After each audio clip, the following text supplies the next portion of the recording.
The General Overseer of Mount Zion Faith Global Liberation Ministries, aka by Fire, Nnewi, Anambra State, Bishop Abraham Ude, has again warned Ndigbo to go for Biafra, which is a permanent structure, than going for Igbo presidency, which is a deceit and temporary. He explained that Biafra is permanent in the sense that once it is declared by the United Nations, it can no longer be reversed. But if Ndigbo fight so hard and get a president of an Igbo extraction, there is a tendency of losing the presidential seat through a coup d'etat, killing or impeaching the president without allowing him complete even the first tenure. Bishop Ude, who spoke to newsmen at his cathedral church Nnewi at the weekend, shortly after a 21-day fasting and prayers for the nation, declared, saying, "My prophecy about the Nigerian president from the Igbo tribe is that an Igbo man might succeed to be elected Nigerian president in 2023, but the Ndigbo occupants of that seat would either be killed or overthrown by the military." Insisting that his prophecy must come to fulfillment, Bishop Ude disclosed that having seen such a situation in the spiritual realm, is now warning Igbo personalities warming up for the 2023 presidential election to have a rethink and rather channel the energy and resources towards the pursuit of Biafra actualization.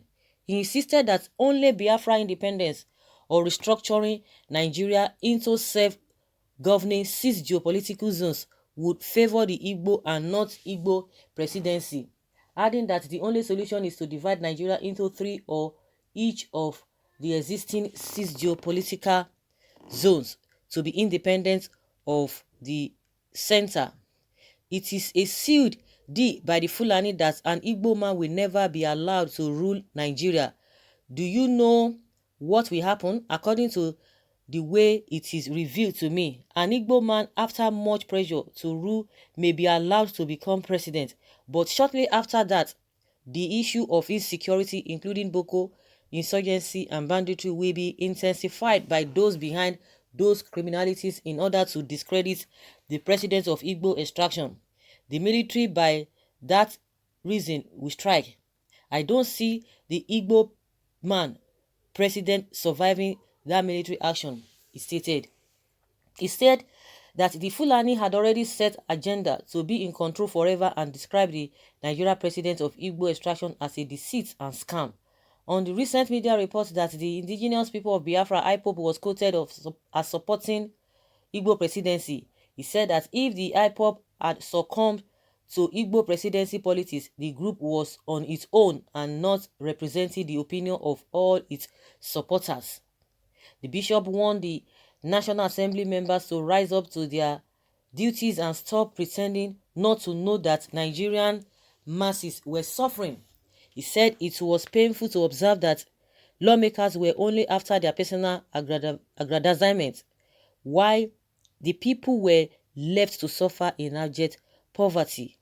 On the foreign scene, he said he saw promoters of Antichrist trying to battle Donald Trump's effort to run a second term. He declared that God would never allow them to defeat Trump. He said, "I see God's hand shaking the world of occultism, Islamic fundamentalists, and all those against the Christians, and I am of the opinion that America would run in trouble if the country allowed any Antichrist promoters to take over the reins of government in that country." Outside America, he warned any international community that worked against Christians to make a U-turn or face the wrath of God. So said the Lord. This man has said a lot here. He has said a lot, and even it's like it's even more the campaigner of a Biafra struggle. Like he said that even that he's hearing from some media reports, which he does not even believe, that in case if peradventure they are succumbing to this Igbo presidency, that they will regret it at last, that the major supporters, they are not in in line with that, if at all. It's not as if maybe he's confirming it, but he said that is what is being said on media, that whether they are compromising for this Igbo presidency. And from what he has said, even if there's Igbo presidency at some points and all of that, it will not solve the problem of the country, apart from maybe Biafra or whatever. It will not solve anything. You know, people have been saying, you say that the Biafra go their own way, or let there be restructuring, which these people do not want. And for these people to come out and be saying, oh, they are going to rule the country forever, they know what they are saying. And did you hear anything from the presidency to caution them? No, they didn't say anything, apart from few individuals that just came and, you know, maybe just for high service, we don't know, but we know that majority of them, they are in support of what Miyetti Allah said concerning, oh, they are going to rule the country forever. But unfortunately, they are suffering, even with what they are, the position they are holding. They are still suffering. They are still suffering. Now he has told the Igbo leaders that concentrate on Biafra struggle.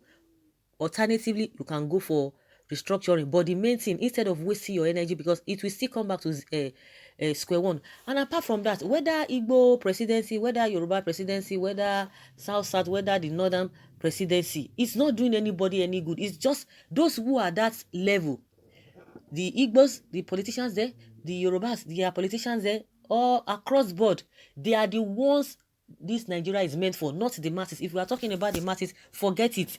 They all speak the same language. They have one voice they speak on. But that's a different ball game entirely. But what this cleric is trying to tell them, that just concentrate on Igbo, on Biafra, not Igbo presidency. But unfortunately, these guys are not going to hear the cleric. They are not going to listen to anybody. Those people just want power. See all of them. Is it Oyeso Kalu that you're talking about, or is it Okorocha? Because those are the ones who are at least when you talk about APC, they are the ones there. Or who again?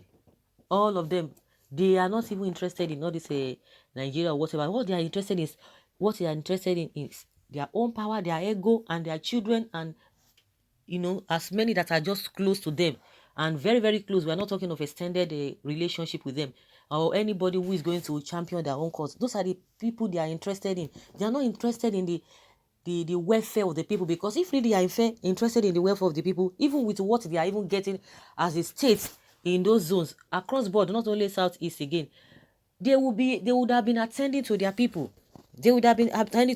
Go across board. Tell me which state or which state governor is really caring or taking care of their people, the masses. No, nobody, none that I know, because all of them, they are just doing, it's window dressing projects they are embarking on. Well, so guys, let us hear your opinion concerning what this cleric has said, warning the Indigbos not to embark on this Igbo presidency because it will not last. Leave your comments below and let's have your take. Thank you.